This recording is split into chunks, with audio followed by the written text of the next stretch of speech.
Let's go a little old school. It's go time. Drop it.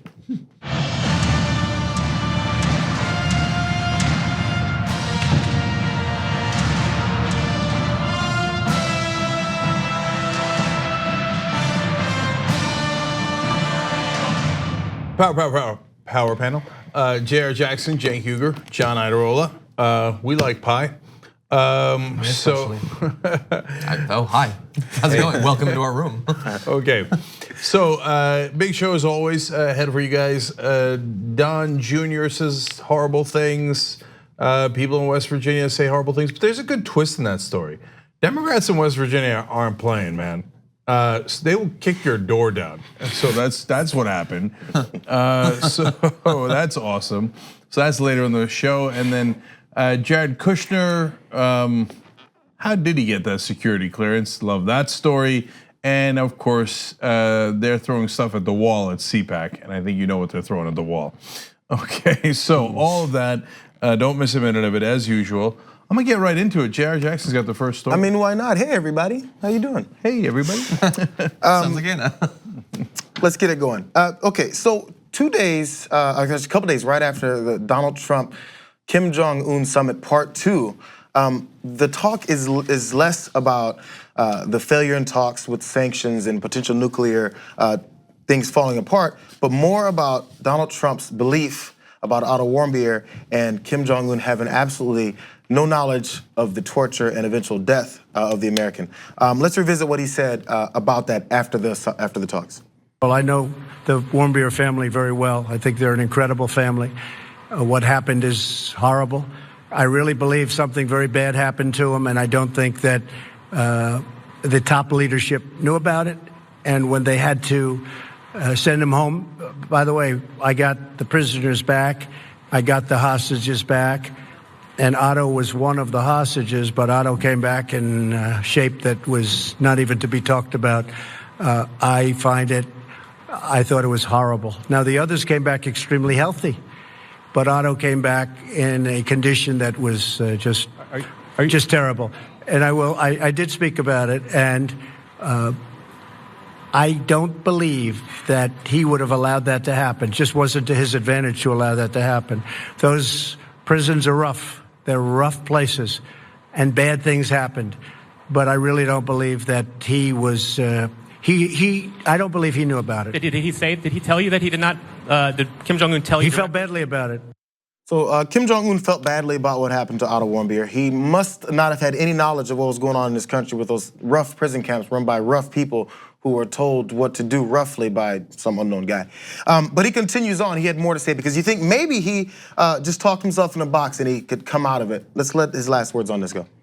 I did speak to him. He felt very badly, but he knew the case very well. But he knew it later. And, you know, you got a lot of people, a big country, a lot of people. And in those prisons and those camps, you have a lot of people. And some really bad things happened to Otto. Some really, really bad things. Why are you? But he tells me that he didn't know about it, and I will take him at his word. So although you may expect many of us, the Young Turks and maybe some libs and only progressives, were outraged by this belief in Kim Jong-un over actually what was pretty much the evidence of what actually happened to the kid. But as of today, Otto Warmbier's family, his parents came out with a statement, and they said, "We've been respectful during this summit process. Now we must speak out. Kim and his evil regime are responsible for the death of our son Otto. Kim and his evil regime are responsible for unimaginable cruelty and inhumanity. No excuses or lavish praise can change that." I assume they're referring to the lavish praise and the excuses that the president just put forward. So in response, President Trump also responded to that statement from the family. And he says, "I never like being misinterpreted, but especially when it comes to Otto Warmbier and his great family. Remember, I got Otto out along with 3 others. We were reminded of that in that last video. He got them out. The previous administration did nothing, and he was taken on their watch. Of course, I hold North Korea responsible for Otto's mistreatment and death. Most importantly, Otto Warmbier will not have died in vain. Otto and his family have become a tremendous symbol of strong passion and strength, which will last for many years into the future. I love Otto and think of him often." Okay, let's start to break this down. First of all, let me start at the end there. I love Otto and think of him often. you've never thought of. So really, like, it's a Tuesday afternoon. He just got done watching some Fox News host, and he's about to go onto his golf simulator, and he thinks, oh, Otto Warmbier.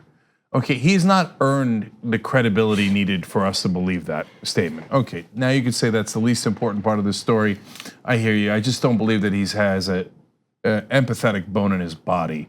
So spare me the BS. Okay, so I want to go back to his original statement. He said, it's such a weird and honestly stupid way of talking. I really believe something bad happened to him.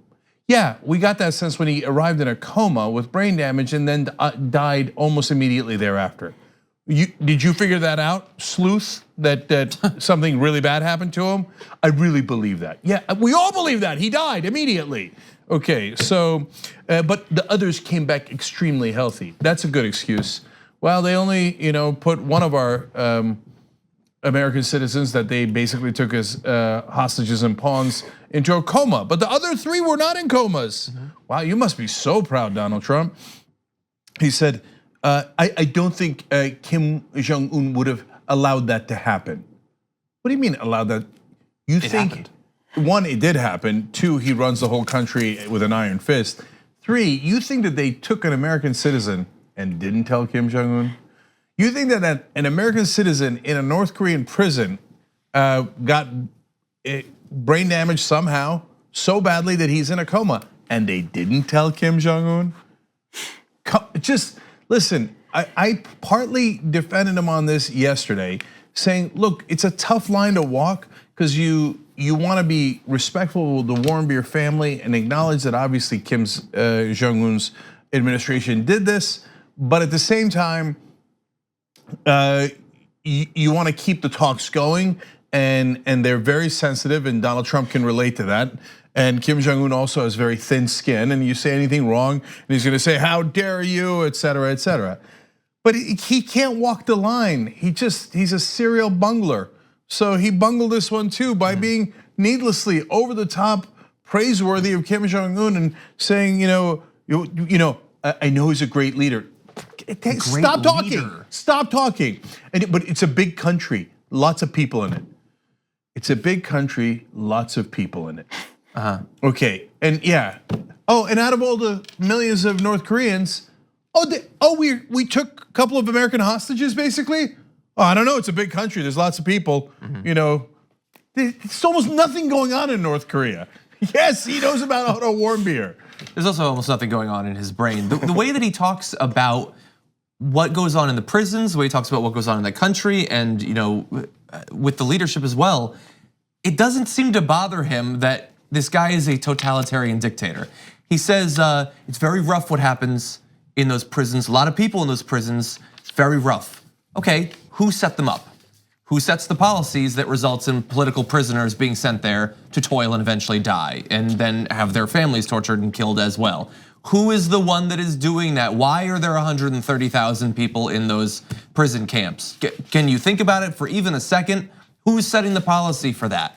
He described Kim in one of his interviews saying, now he took questions. He's not a guy that likes the press. That's because you understand there's no press. There's no press at all. There's no questioning. If you question him, you end up in one of those prison camps where very bad things happen. He doesn't seem to have any idea that this guy is the one who is doing this. And I know, well, hold on really fast. I know that should not be surprising. It fits in with a pattern that his favorite people in the world are the most brutal dictators in the world, unless you're left wing and have oil, in which case he can probably have a problem with you. But the rest he just loves. And that's another thing that has just been normalized where so I get that the part here that's worst is about Otto Warmbier and sort of vindicating Kim on that. But he does this all the time with MBS and with Putin and with others, with Duterte. He always sides with them. If they say so, and if they say strongly, we've heard it multiple times. They denied it and they denied it strongly. Once they deny it strongly, I must believe them because it helps him. So once Trump came out after his first summit and said he's a good guy, he runs his country the way he must because he's a tough guy. I like him, he's funny, he's beautiful, he's smart, we're best friends, we kissed. All that goes down, he's now linked himself to him. So Trump, when you have the mindset that you can't lose, even though you've lost your entire life, I can't lose publicly, so I can never admit it. He even said it after the first summit. If this comes out badly, I'm gonna come up with an excuse that it's not my fault anyway. Remember that? He said, I'm gonna have to come up with some excuse as to why it's not my fault. So when the Otto Warmbier thing comes up and he says he speaks to him and Kim says it wasn't me, Trump has to carry that message because now he's connected to him. I can't say he's a bad guy because I already told you he's a great guy. And if I say he's a bad guy now, I'm saying I was wrong. I can't lose that. I'll put my ego and my record, fake record, over the Warmbier family, over American people, over friends and family. It doesn't matter. I'm more important than all that. That's what's wrong with his psychological approach to everything. I have to win, even if I'm lying about it, because I won in my mind at least.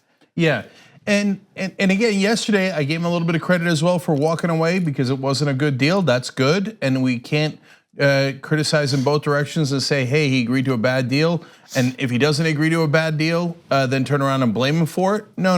Okay, we have to be fair. Now, on the other hand, Jayar is exactly right. Like, you don't have to go over the top, but he already did. It's too late. So he said he fell in love with Kim Jong-un, that they fell in love with each other. So he literally said that. I'm not making that up. You look it up online, Google it yourself, that they fell in love. So once you say that you fell in love, and then when we saw that, it was not only absurd and funny and horrific, etc. But the other reason we criticized it at the time that he said it is because now you're on the hook.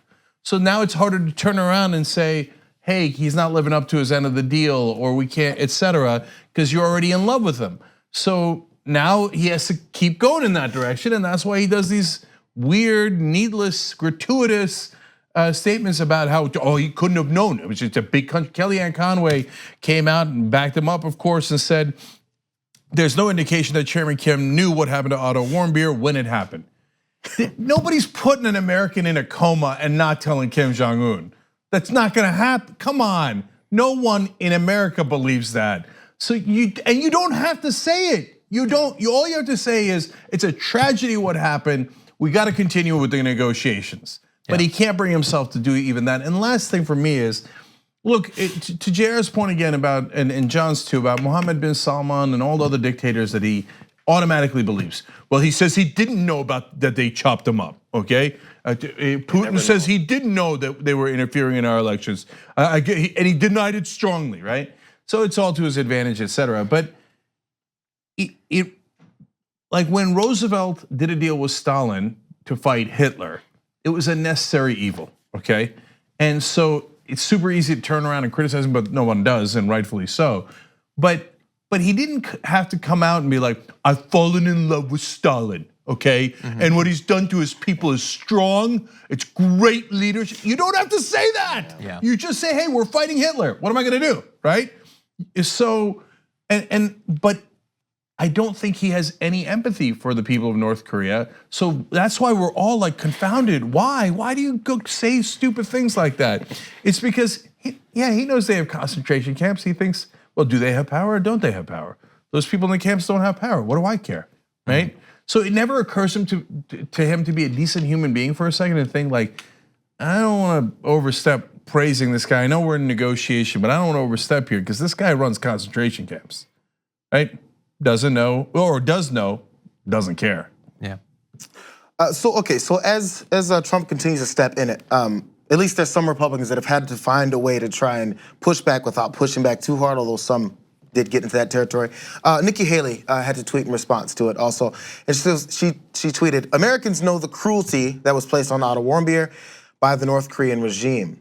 Our hearts are with the Warmbier family and their strength and courage. We will never forget Otto. Just want to point out again, she has to say that we know what happened, but she still can't say by the particular leader of that country, by the North Korean regime. So she has to toe the line to make sure that the guy in our office doesn't get upset about crossing him. I know, but let's give Nikki Haley credit here for at least on the political end. She's smart enough to know how to walk the line. So her line is like, I'm not saying that I disagree with Trump because I know that would enrage the base, but I am saying later when I run for office and maybe even his office, hey, look at that tweet where I criticized Donald Trump and said, hey, I was the UN ambassador and I know what happened to Otto Warmbier and it was Kim's fault. I said it, right? Which sadly enough is still thinking about herself, which is very similar to the way the president thinks. Also, Susan Collins, who of course a lot of people for some reason look at to see if she has some kind of opposition to say to the president. She was interviewed about it, and she goes, "I personally find that statement, of course, Trump's statement about believing Kim, extremely hard to believe." What do you know?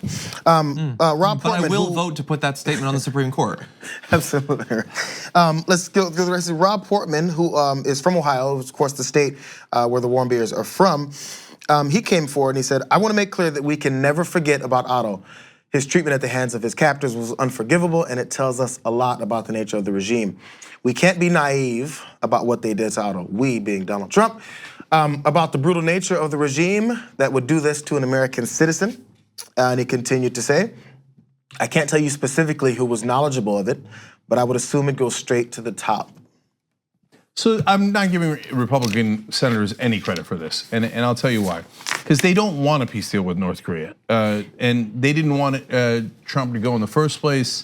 They're more hawkish, and so this one's a layup for him. Portman's senator from the state that Otto Warmbier's family's from, and that he grew up in. That's a layup, and then him saying he doesn't care about endangering the negotiations, so he doesn't have to walk a line at all. So it's easy for him to criticize here, and he knows that Trump can't fight back on this one, because if he attacks Portman saying, "Oh yeah, how dare you? Otto's not that big a deal," that's a bridge even too far for Donald Trump. So it's a very, I know, right? You never know, but wait for it. This is a very safe way of critiquing Trump for a Republican. I agree. Beautiful. Okay, that's it. Continue. All right, so we got to take a quick break here. When we come back, Jared Kushner, very unusual way that he got a security clearance. We're gonna map it out for you guys because it's an interesting timeline, okay? And who's ultimately responsible for it? I can't quite tell. And also, why did they deny him the clearance? That's also interesting. So all of that when we return. We hope you're enjoying this free clip from the Young Turks. If you want to get the whole show and more exclusive content while supporting independent media, become a member at tyt.com/join today. In the meantime, enjoy this free segment.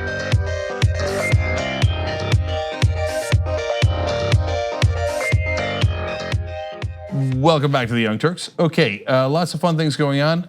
This weekend, we've got Bernie in Brooklyn. He's doing a rally and we're covering it. So that's going to be tomorrow morning, 11:30 a.m. Eastern. So tune in at facebook.com/rebelhq. So whenever there's a big event like that, facebook.com/rebelhq, that's where you can see it. Speaking of other shows that we've got, John does the damage report. There's a fun thing that if you give a review, generally a positive review of Damage Report, the podcast, you will read it at the end of Damage Report. So check that out. Reviews are important for the podcast. Of course, members can watch the video for themselves, and then obviously tyt.com/join to become a member. And then check out Damage Report on Facebook, facebook.com/the Damage Report TYT. Okay. That's a hell of a plug. All right, well, we try, brother. Okay, it's a great show, man. It's a great show. Thank you. And by the way, I don't think I ever told you this, so I'll tell you on air. One of the most watched shows by our members. Okay, there you go. Well, those members next week can tune in to see. We have Ro Khanna back on. He's been on many times, but he's coming back on to talk about his role as a campaign co-chair for Bernie Sanders and also the Cohen testimony. We also have David K. Johnson, biographer of Donald Trump, who's going to come on to talk a little bit about where we might go from that Cohen testimony. And Ro had the great questioning during the Cohen hearings that got Donald Trump in a lot of trouble, and Donald Trump Jr. in a lot of legal trouble, so that was wonderful. Yeah. And I had Ben Cohen on the conversation last night, so that's part of the Young Turks. But if you want to get all of our shows, really easy, convenient way, obviously, is membership.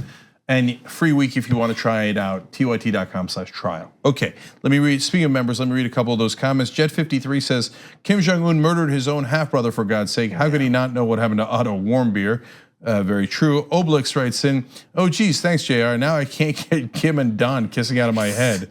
Oh look, there goes my dinner. Okay. Don5667053 on Twitter says, Trump says prisons are rough places. Well, I hope he gets some personal experience with that statement. Okay, we'll see. Tick, tick, tick, tick. Okay. We're still ticking? Okay. Jen Purple Firefly writes in on YouTube Super Chat. I have PTSD, I'm a veteran, and without my meds, I can't even leave my house. Therapy is essential as well. If I can't work, then I can't afford my meds. Without my meds, I can't work. Medicare for all. Well, Jen, we are going to talk about that issue 2 stories from now. So hang in there, we're getting right to it. Okay, John, take it away. Okay, let's turn to the big news of the past day or two. The New York Times reported that Donald Trump apparently ordered his chief of staff to give a top secret security clearance to his son-in-law, Jared Kushner, overriding the concerns of intelligence officials, including in the CIA, and the concerns of the top White House lawyer. So, hypothetically, without Donald Trump stepping in and issuing an order to the chief of staff, Jared Kushner would not have received that clearance, which is really interesting considering some of the things that Donald Trump and his family have said about that clearance process. We'll return to that in just a second. But I want to read just a couple of excerpts from the New York Times reporting to give you an idea of what was going on. Mr. Trump's decision in May so troubled senior administration officials that at least one, the White House chief of staff at the time, John F. Kelly, wrote a contemporaneous internal memo about how he'd been ordered to give Mr. Kushner the top secret clearance. So that is certainly how Kelly took it at the time. The White House counsel at the time, Donald F. McGahn II, also wrote an internal memo outlining the concerns that have been raised about Mr. Kushner, including by the CIA. Now, Mr. McGahn had recommended that he not be given a top secret clearance. So those in a position to know that this is a guy with troubling overseas business relationships, including with top government officials in a number of different countries that are not necessarily strong allies of the United States, that is a problem. But he's also related to Donald Trump, so the problem goes away rather quickly. Now, what's interesting is that Donald Trump has talked about that security clearance process, and he gave a very different idea of what was going on at the time, as you'll see.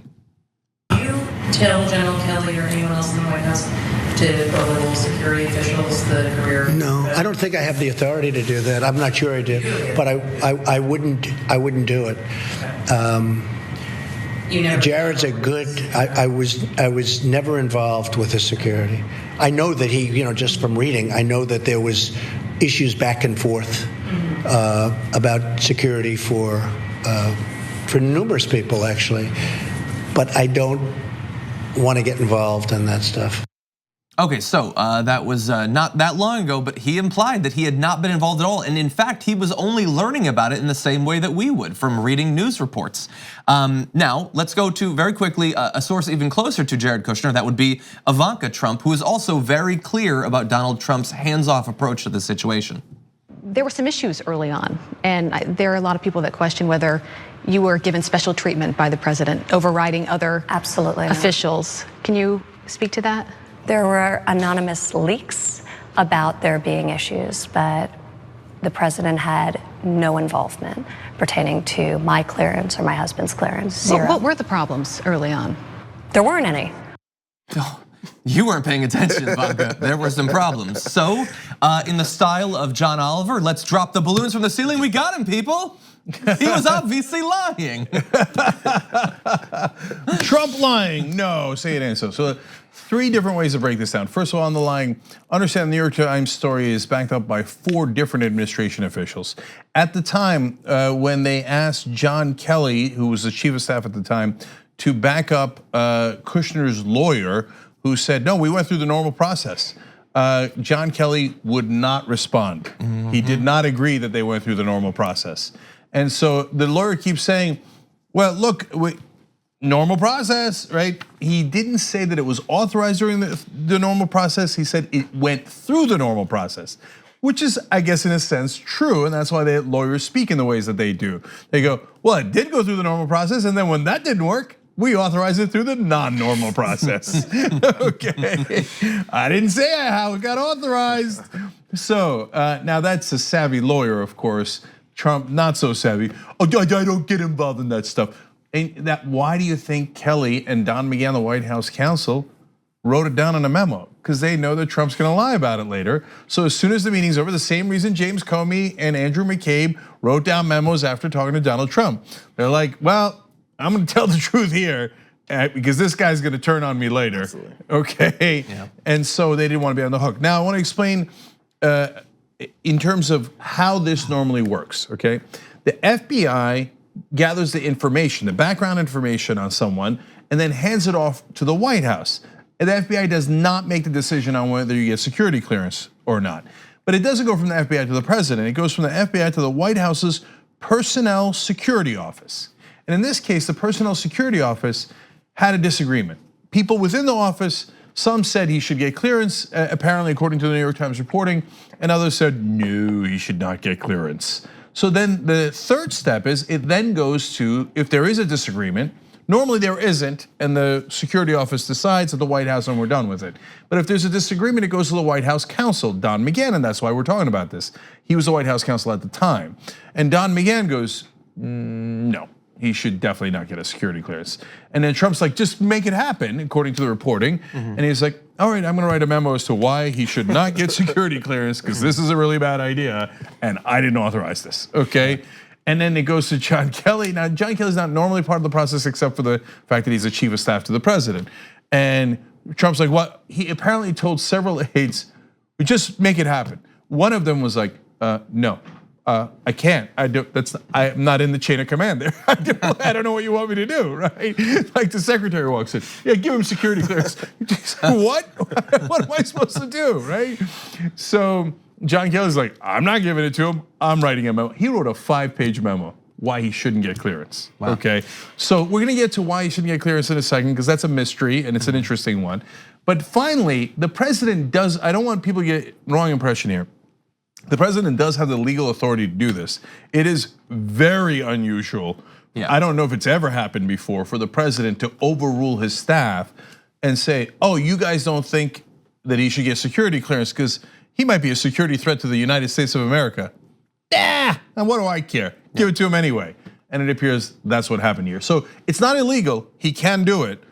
He appears to be lying about it very clearly in the public, and it's probably not a good idea either. Yeah. So, yes.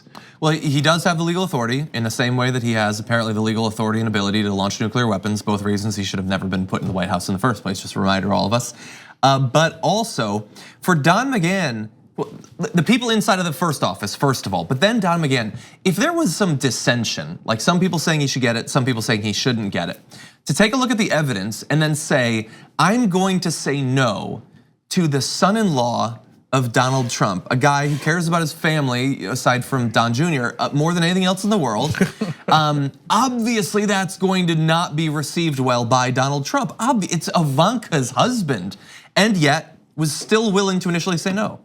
So let's talk about possible reasons why. So first one that's mentioned by everybody is a foreign entanglement. So he has business interests, and both his family and himself, business interests in other countries, Russia, China, United Arab Emirates, etc.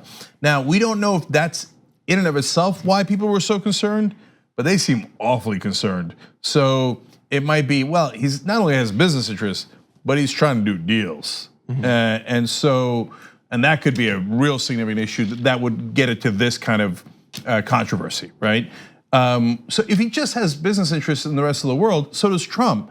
I don't think, to John's point, that McGahn and John Kelly risk their jobs to write memos saying Trump is wrong, right? So another part of it is that he lied in his background check. He told the FBI that he did not meet with the Russians, and during the transition, he met with the Russian ambassador, Sergei Kislyak. And then, this is interesting, the head of a Russian state-owned bank. And then his lawyer, when they were caught, said, oh, that was inadvertent. He forgot that he met with a top Russian state bank. Come on. Oh, that slipped your mind as you were walking in the White House that you met with the Russian ambassador in one of the top banks in Russia?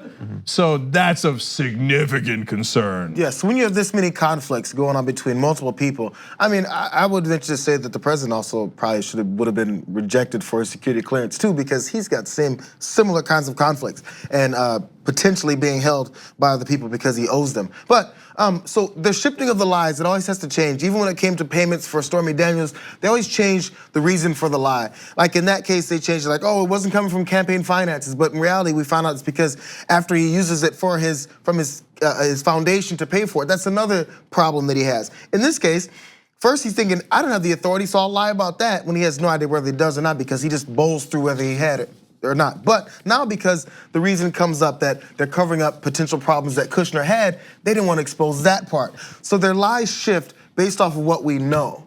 So every time. Well, one more thing about Trump, right? So he wants Jared to have security clearance, partly because he's his son-in-law, partly because he appointed him to a position that he has no experience in, and Trump, wants to prove himself right. Oh no, he's going to be very strong in all those positions. He actually gave him a whole bunch of positions. But